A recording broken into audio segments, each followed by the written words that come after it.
Hello viewers, আসসালামু আলাইকুম। Easy study Tuhin চ্যানেলের পক্ষ থেকে আপনাদের সবাইকে আরো একটি নতুন ক্লাসে স্বাগতম। আজকের ক্লাসে আমরা অষ্টম শ্রেণীর গণিতের অনুশীলনী ৭ এর ৮ নাম্বার অর্থাৎ নমুনা প্রশ্নের যে সংক্ষিপ্ত প্রশ্নগুলো আছে ৮ এর ক থেকে ঘ পর্যন্ত আমরা ৪টা করব। তো প্রথমে ২টা লিখলাম, পরে ২টা করব। তো এটা হচ্ছে আমাদের পার্ট 13। এর পূর্বের পার্টগুলো যদি তোমরা না দেখে থাকো, আমাদের চ্যানেলে প্লেলিস্ট করা আছে। তোমরা চ্যানেলে ঢুকে চ্যানেলে যে প্লেলিস্ট আছে সেখানে চলে যাবা। সেখানে সব চ্যাপ্টারের অঙ্কগুলো দেওয়া আছে। তোমরা অবশ্যই সেখান থেকে তোমার কোন চ্যাপ্টারের সমস্যা সেগুলো দেখে নিবা। তো চলো আমরা ক্লাসটা শুরু করি। তার আগে বলতে চাই, তোমরা যারা এখনো আমাদের চ্যানেলটি সাবস্ক্রাইব করোনি, প্লিজ চ্যানেলটি সাবস্ক্রাইব করে ফেলবা। আর যারা অলরেডি সাবস্ক্রাইব করে ফেলছো সবাইকে ধন্যবাদ। তো চলো ক্লাসটা শুরু করি। আমরা খুবই সহজভাবে অল্প সময়ের মধ্যে এই অঙ্কগুলো সমাধান করব। তো প্রথমে ক নাম্বারে আমাদেরকে বলা আছে এখানে a ইকুয়াল হচ্ছে x বিলংস টু n, যেন x জোড় সংখ্যা, এবং হচ্ছে 1 less than or equal x less than or equal 6 হলে এর প্রকৃত উপসেট গুলো লেখো। তো প্রশ্ন পড়ে তোমরা অনেকেই আসলে ব্যাপারটা বুঝতে পারো না, আমি জাস্ট হচ্ছে তোমাদেরকে বুঝাই দিচ্ছি। এ হচ্ছে একটা সেট, যেই সেটের উপাদান অর্থাৎ এক্স দ্বারা এখানে উপাদানকে বুঝাইছে। এই সেটে যেমন ইউ এর উপাদান হচ্ছে এগুলা, এই এগুলাকে হচ্ছে এক্স দ্বারা বুঝাইছে। এক্স মানে হচ্ছে এন থেকে নেওয়া হয়েছে। এখন এন মানে কি? এন মানে ন্যাচারাল নাম্বার বা স্বাভাবিক সংখ্যা। স্বাভাবিক সংখ্যা কোনগুলো সেটা আমি তোমাদেরকে দেখাবো। এবং এই এন থেকে যেহেতু এক্স গুলা নেওয়া হয়েছে, আবার সেগুলো হচ্ছে জোড় সংখ্যা, অর্থাৎ জোড় বেজোড় দুইটাই তো স্বাভাবিক সংখ্যা, কিন্তু বলতেছে শুধু জোড় সংখ্যাগুলো নিবে। এবং এই এক্স এর মান এক অথবা এক থেকে বড়, অর্থাৎ তুমি একও ইচ্ছা করলে নিতে পারবা এবং এক থেকে বড়গুলা নিবা, এবং ছয়ও নিতে পারবা, ছয় থেকে ছোটগুলা নিবা। ঠিক আছে? নেওয়ার পর যে উপাদানগুলো আসবে সেগুলোর প্রকৃত উপসেট তোমাদেরকে বের করতে বলবে। ঠিক আছে? এখন কথা হচ্ছে, তুমি তো প্রথমে এন কোনটা সেটাই বুঝো নাই। তো আমরা প্রথমে ক নাম্বার যেহেতু লিখি, যেহেতু ক নাম্বার করব, তো আমরা লিখে ফেলি যে আমরা জানি। তো আমি লিখি যে আমরা জানি কোনটা? আমরা জানি হচ্ছে স্বাভাবিক সংখ্যা। ঠিক আছে? স্বাভাবিক সংখ্যা, স্বাভাবিক সংখ্যাকে এন দ্বারা প্রকাশ করে। এটা হচ্ছে ওয়ান থেকে শুরু করে যতগুলো সংখ্যা আছে সব সংখ্যা হচ্ছে স্বাভাবিক সংখ্যা। এরকম যত সংখ্যা আছে সব স্বাভাবিক সংখ্যা। তাহলে এক্স এর মান মূলত এই এন থেকে নিছে, এই স্বাভাবিক সংখ্যা থেকে নিছে। বুঝতে পারছো? এবং বলছে এখান থেকে জোড় সংখ্যাগুলো, যেমন 2 আছে, 4 আছে, 6 আছে, তারপর 8 আছে, এরকম জোড় সংখ্যাগুলো নিবা। তবে সেগুলো বলতেছে একও হইতে পারে, এক থেকে বড় নিতে হবে, এবং 6 অথবা 6 থেকে ছোট। তাইলে এক তো জোড় সংখ্যার মধ্যে পড়েই না, তাহলে এক কিন্তু নেওয়া লাগবে না। একের থেকে বড় যেই সংখ্যাগুলো আছে এবং 6 অথবা 6 থেকে ছোট, এই 6 অথবা 6, 6ও নিতে পারবো অথবা 6 থেকে ছোট। তাহলে 6 যেহেতু জোড়, 6ও আমরা নিতে পারবো। তাহলে মূলত 2, 4, 6 হচ্ছে উত্তর। এখন কথা হচ্ছে, পরীক্ষা কি ডিরেক্ট উত্তর লিখে দিলে হবে? না, আমাদেরকে একটু ব্যাখ্যা দিতে হবে। তো আমরা লিখি এখানে, এখানে প্রথমে যে শর্তটা দেওয়া আছে সেটা লিখি। a ইকুয়াল হচ্ছে x বিলংস টু হচ্ছে n, যেন x হচ্ছে জোড় সংখ্যা। তারপর আরো কি বলা আছে? কমা 1 less than or equal x less than or equal 6।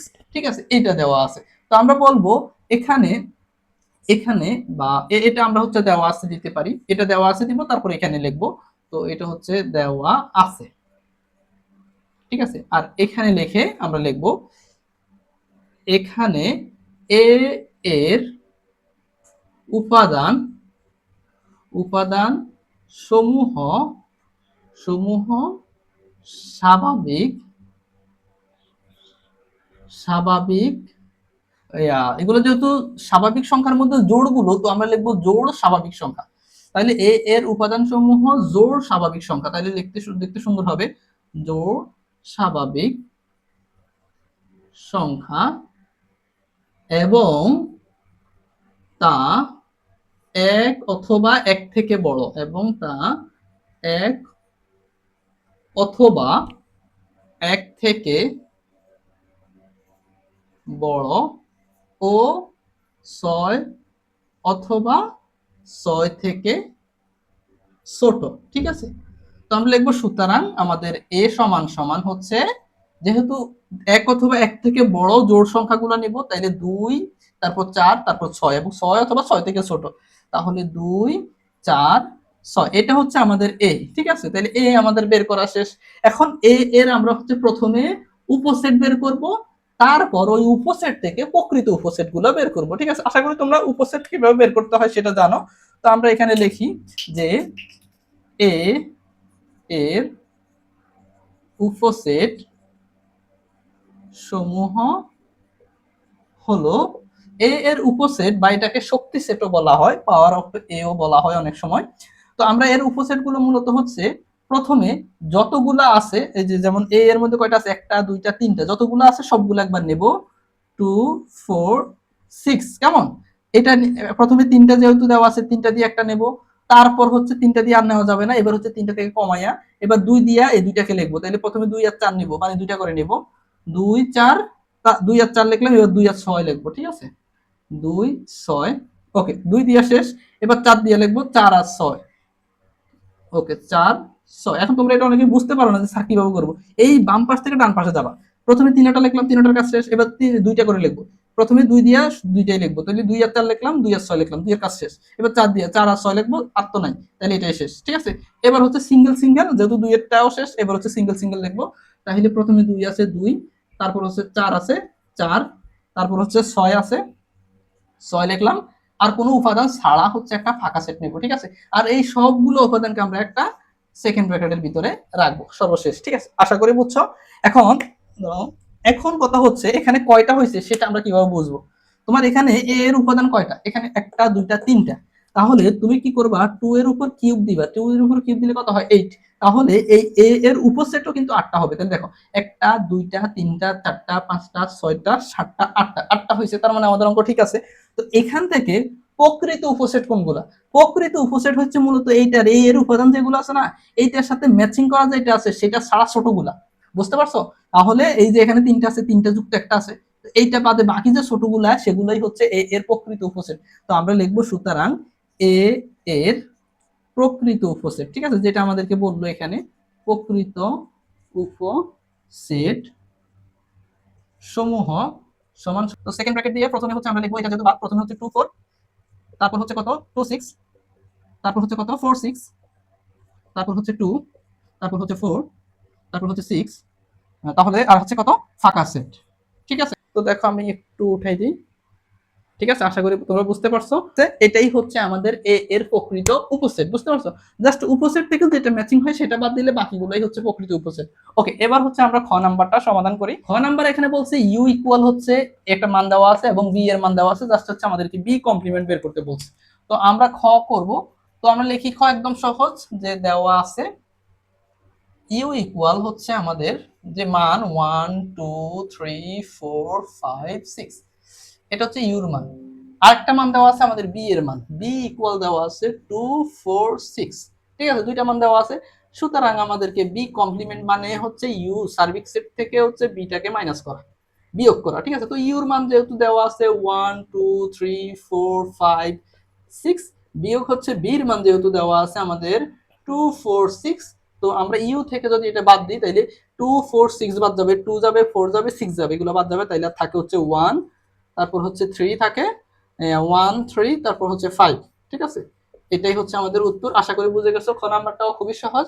এবার হচ্ছে আমরা গ নাম্বারটা সমাধান। দেখো গ নাম্বার প্রশ্নে আমাদের কি বলা আছে, বি ইকুয়াল হচ্ছে এক্স বিলংস টু এন, তারপর হচ্ছে এক্স 24 এর মৌলিক গুণনীয়ক, ঠিক আছে, অর্থাৎ 24 এর যে মৌলিক গুণনীয়ক আছে সেগুলো হচ্ছে বি, এবং যেগুলো এন থেকে নেওয়া হয়েছে, এবং একে আমাদেরকে তালিকা পদ্ধতিতে প্রকাশ করতে বলছে। তো আমরা প্রথমে হচ্ছে গ নাম্বারটা লিখে ফেলি, আমরা লিখি এখানে বা দেওয়া আছে, ঠিক আছে, দেওয়া আছে, অথবা আমরা হচ্ছে বি নাম্বার যেহেতু প্রশ্নই দেওয়া আছে সো প্রশ্নটাই লিখে ফেলি, x বিলংস টু n, যেন x হচ্ছে 24 এর মৌলিক গুণনীয়ক সমূহ, ঠিক আছে, মৌলিক গুণনীয়ক, আচ্ছা সমূহ, মনে করো এটা, ঠিক আছে, এটা এখন আমাদেরকে বলছে x বিলংস টু n, তুমি 24 এর মৌলিক গুণনীয়ক যেগুলো বের হবে সেগুলাই হচ্ছে স্বাভাবিক সংখ্যা, মানে 1 2 3 4 এই সংখ্যাগুলো থেকে আসছে। ওকে, তো আমরা আসলে 24 এর এখন মানে মৌলিক গুণনীয়ক গুলো বের করব, ঠিক আছে। ওকে, তো প্রথমে আমরা হচ্ছে 24 এর গুণনীয়ক বের করব, গুণনীয়কের পরে হচ্ছে আমরা মৌলিক গুণনীয়ক বের করব, ঠিক আছে। তো আমরা লিখব বি এর উপাদান উপাদান সমূহ 24 এর মৌলিক গুণনীয়ক সমূহের সেট, ঠিক আছে। এটা আমরা জাস্ট একটু বলে দিলাম তাদেরকে যে বি এর উপাদান সমূহ হচ্ছে 24 এর মৌলিক গুণনীয়ক সমূহের সেট। এখন আমরা 24 এর গুণনীয়ক সমূহ লিখবো, ঠিক আছে, গুণনীয়ক সমূহ। এখন 24 এর গুণনীয়ক সমূহ কত কত সেটা আমরা বের করব। দেখো এটা কিভাবে বের করবা, জাস্ট কত কত গুণ করলে 24 হয়, যেমন দেখো 1 আর 24 গুণ করলে হচ্ছে 24 হবে, ঠিক আছে। তারপর আর কত, এবার একের পরে এবার হচ্ছে 2 দিয়ে ট্রাই করবে। তো 24 কে তুমি 2 দিয়ে ভাগ করবা, তাইলে কত হবে? 12 দুগুণে 24, তাহলে 12 আসবে। তাহলে 2 গুণ হচ্ছে 12 সমান সমান হচ্ছে 24। এবার 2 এর পরে এবার 3 দিয়ে ট্রাই করবা, 24 কে 3 দিয়ে ভাগ করবা, তাইলে কত আসবে? 3 8 24, 8 আসবে। তাহলে 3 আর 8 হচ্ছে গুণ করলে 24 হবে, তাহলে 3 গুণ হচ্ছে 8, 3 8 24। ঠিক আছে, এরপর 4 এ যাবা, 4 6 24, তাহলে 4 গুণ 6, ঠিক আছে 24। এবার 5 দিয়ে ট্রাই করবা, 5 দিয়ে যাবে না, 5 24 এর মধ্যে যায় না। আবার 6 দিয়ে ট্রাই করবা, 5 এর পরে 6, 6 দিয়ে দেখবা 4 6 24, তাহলে 4 6 24 তুমি সেটা অলরেডি লিখে ফেলছো, তাহলে যেটা একবার রিপিট হয়ে গেছে মানে আবার পূর্বেরটা আসছে, তার মানে আর নাই। ঠিক আছে, এই সংখ্যাগুলো হচ্ছে 24 এর গুণনীয়ক। তো আমরা লিখি, এগুলো হচ্ছে কত, আমাদের সিরিয়াল করে লিখি ছোট থেকে, 1, তারপর 2, তারপর হচ্ছে 3, তারপর হচ্ছে 4, তারপর হচ্ছে 6, তারপর হচ্ছে 8, তারপর হচ্ছে 12, তারপর হচ্ছে 24। এগুলো হচ্ছে 24 এর গুণনীয়ক সমূহ, কিন্তু আমাদেরকে চাইছে 24 এর মৌলিক গুণনীয়ক সমূহ। ঠিক আছে, তো আমরা লিখি যে 24 এর মৌলিক, কেমন? ঠিক আছে, মৌলিক, এটা এরই লিখি 24 এর, তাহলে এখানে এবং লিখি। ঠিক আছে, এবং 24 এর মৌলিক গুণ গুণনীয়ক গুণনীয়ক সমূহ সমান সমান, ঠিক আছে, সেট লিখে দিতে পারো যে গুণনীয়ক সমূহের সেট সমান সমান হচ্ছে, দেখো এখান থেকে জাস্ট মৌলিক যেগুলো সেগুলো বের করবো। তো আমরা জানি মৌলিক সংখ্যা 2 থেকে শুরু হয়, 2, তারপর হচ্ছে 3। তোমরা আশা করি মৌলিক সংখ্যা জানো, যেগুলো কোনো সংখ্যা দিয়ে ভাগ যায় না, শুধু এক আর ওই সংখ্যা ছাড়া, মানে অন্য সংখ্যা দিয়ে ভাগ গেলে দশমিক আসবে আর কি, এরকম নিঃশেষে বিভাজ্য। তাহলে 2, তারপর 3, তারপর এখানে আর কোনো সংখ্যা মৌলিক সংখ্যা আছে না? আর নাই, যেহেতু কোনোটাই নাই, তাইলে 2 আর 3, দেখো 2 এবং 3 ছাড়া আর কোনো সংখ্যা নাই যেগুলো মৌলিক সংখ্যা। তাইলে আমাদের পেয়ে গেলাম 24 এর মৌলিক গুণনীয়ক সমূহ হচ্ছে 2 এবং 3। সুতরাং আমাদের বি ইকুয়াল হচ্ছে মূলত 2 আর 3। ঠিক আছে, এটাই হচ্ছে আমাদের উত্তর, বি নাম্বার শেষ। এবার হচ্ছে আমরা ঘ নাম্বারটা সমাধান করি।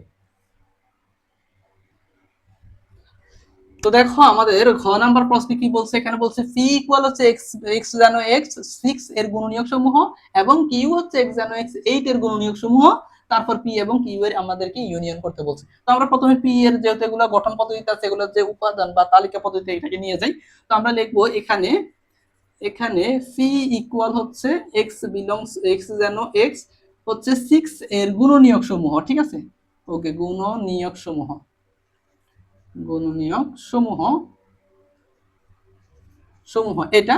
তো আমরা পি সমান সমান হচ্ছে 6 এর গুণনীয়ক যে মানগুলো আছে সেগুলো ডাইরেক্ট লিখে ফেলি। আর লিখলাম না যে 6 পি এর উপাদান সমূহ 6 এর গুণনীয়ক সমূহ হবে, এটা আর লিখলাম না। তো 6 এর গুণনীয়ক আমরা কিভাবে বের করব, দেখো কত কত গুণ করলে 6 হয়, 1 আর 6 গুণ করলে 6 হয়, আর 3 দুগুণে 6 হয়, 3 আর 2 গুণ করলে 6 হয়, আর কোনোটা হয় না। তাহলে এগুলো হচ্ছে 6 এর গুণনীয়ক। তাহলে 1 2 3 6, এগুলো হচ্ছে 6 এর গুণনীয়ক। আবার আবার আমাদের যেহেতু কিউ বলছে, সো আমরা লিখি কিউ ইকুয়াল হচ্ছে এক্স যেন এক্স হচ্ছে 8 এর গুণনীয়ক সমূহ। ঠিক আছে, 8 এর গুণনীয়ক সমূহ। ঠিক আছে, ওকে। তো আমরা আসলে এটাও কিউ সমান সমান দিয়ে লিখে ফেলি এটার মানগুলো, অর্থাৎ কত কত গুণ করলে 8 হয়, 1 আর 8 গুণ করলে 8 হয়, আর হচ্ছে 2 আর 4 গুণ করলে 8 হয়, আর কোনোটা গুণ করলে 8 হয় না। তাহলে এগুলো হচ্ছে 8 এর গুণনীয়ক। তাহলে কত, 1 2 4 আর 8। ঠিক আছে, ওকে। এবার আমাদের বের করতে বলছে পি ইউনিয়ন কিউ। তো আমরা লিখি সুতরাং পি ইউনিয়ন কিউ ইকুয়াল হচ্ছে, পির মান প্রথমে লিখবো 1 2 3 6, ইউনিয়ন দিব, এরপর হচ্ছে কিউর মান 1 2 4 8। ঠিক আছে, ওকে। এবার আমরা তো জানি ইউনিয়ন মানে হচ্ছে এগুলার এগুলার মধ্যে সবগুলা নিয়ে নেব, তবে কোনোটা দুইবার লিখবো না। ঠিক আছে, তাহলে প্রথমে 1, তারপর 2, তারপর 3, 1 2 চলে গেছে, তারপর 3 4 সিরিয়ালে 4, 4 এর পর হচ্ছে এখানে 6, এখানে 8, তাহলে আগে 6, তারপর হচ্ছে 8। ঠিক আছে, এটাই হচ্ছে আমাদের উত্তর। আশা করি বুঝতে পারছো, খুবই সহজ একটা অঙ্ক। তো আশা করি ক্লাসটা ভালো লাগলো, অবশ্যই চ্যানেলটি সাবস্ক্রাইব করবে, এবং কেমন লাগলো তোমাদের কাছে ক্লাসটা সেটা কমেন্ট করে বলবা। ধন্যবাদ সবাইকে। এর পরের পার্টে বা এরপরে আমরা হচ্ছে অন্য অঙ্কগুলো সমাধান করবো, আর তোমাদের কোন চ্যাপ্টার বেশি প্রয়োজন আমাকে কমেন্ট করে বলবা, আমি সেই চ্যাপ্টারের অঙ্কগুলো করে দেবো। ধন্যবাদ সবাইকে।